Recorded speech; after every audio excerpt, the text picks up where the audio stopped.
You just heard John Carl lay out how unflinchingly loyal Pam Bondi was. So if you install a new leader, what further changes will there be to the Justice Department, given how transformational she already was to the DOJ?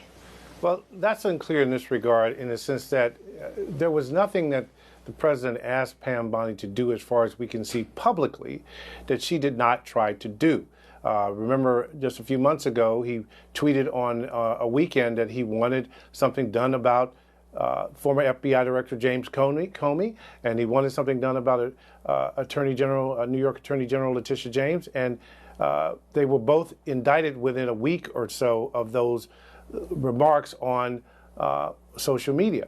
But the execution, there's this thing called the court system that matters have to work their way through. And in this case, a couple of judges ruled that these cases were not brought in a way that was proper and basically threw them out.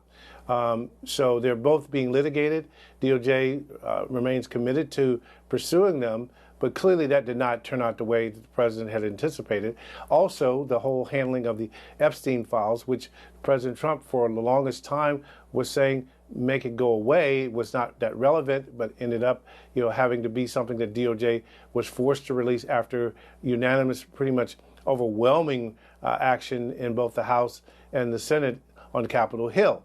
But as far as DOJ, Todd Blanche, the acting Attorney General right now, who had recently been the Deputy Attorney General, is a person who has been involved in the day-to-day of every aspect of this administration, the administration of justice since the administration came back into power.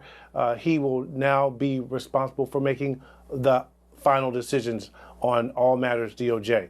So we'll have to see how that plays out. Clearly, this is a job it seems that he would want to have on a permanent basis.